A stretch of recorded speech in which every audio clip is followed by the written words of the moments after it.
అందరికీ ఈజీగా పన్నీర్ ఇంట్లోనే ఎలా చేసుకోవాలో చూపెట్టానా. చాలా ఈజీ అండి. ట్రస్ట్ మీ, తప్పకుండా పర్ఫెక్ట్గా వస్తుంది. సేమ్ బయట నుంచి తెచ్చుకొని తిన్నట్టే టేస్ట్ ఉంటుంది. ప్రాసెస్ కూడా చాలా ఈజీ అండి. నేను లీటర్ పాలతో ఎలా చేసుకోవాలో చూపెడతాను. ముందుగా నేను లీటర్ పాలు తీసుకున్నాను. ఫుల్ క్రీమ్ మిల్క్ తీసుకోవాలండి, అయితేనే పన్నీర్ బాగా ఎక్కువ వస్తుంది. నేను లీటర్ మిల్క్ని ఒక 5 minutes వరకు బాయిల్ చేస్తున్నాను. చూడండి 5 minutes తర్వాత ఎంత మంచిగా బాయిల్ అయిందో. కొంచెం మిల్క్ క్వాంటిటీ కొంచెం తగ్గిపోయినట్టు అనిపిస్తుంది కదా, అప్పుడు మనం హాఫ్ లెమన్ తీసుకోవాలి. హాఫ్ లెమన్ తీసుకొని దాన్ని పిండుకోవాలన్నమాట. మీరు కావాలనుకుంటే లెమన్ ప్లేస్లో వెనిగర్ కూడా వాడుకోవచ్చు. నేనైతే లెమన్ వాడుతున్నాను.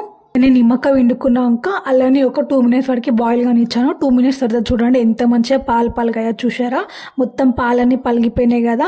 ఇంకొక 2 minutes వరకు అలానే బాయిల్ కానిద్దాము. 2 minutes బాయిల్ అయింది కదా, ఇక నేను స్టవ్ ఆఫ్ చేసేస్తున్నాను. చూడండి మన పాలు పర్ఫెక్ట్గా పలిగినాయి.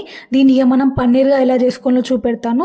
ఒక బౌల్ తీసుకోవాలి, అలానే ఒక వైట్ కలర్ క్లాత్ తీసుకోవాలి. మంచి క్లాత్ తీసుకోవాలి, వైట్ కలర్ది.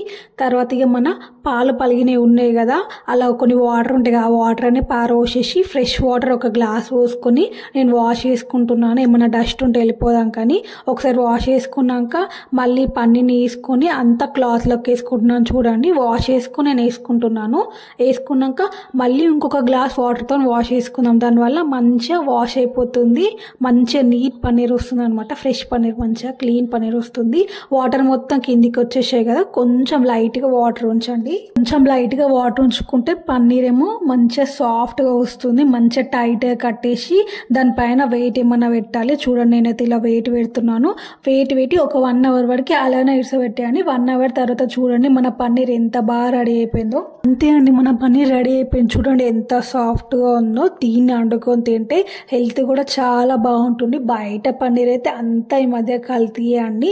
అదే మన ఇంట్లో పాలతో పన్నీర్ చేసుకొని తింటే టేస్టీగా ఉంటుంది అండ్ హెల్త్కి కూడా చాలా మంచిది. చూడండి ఎంత మంచిగా క్యూబ్స్ లాగా వచ్చాయో. చూడండి ఎంత సాఫ్ట్గా ఉందో. చూశారు కదా ఎంతో ఈజీగా ఎంతో తొందరగా పన్నీర్ ఎలా చేసుకోవాలనో.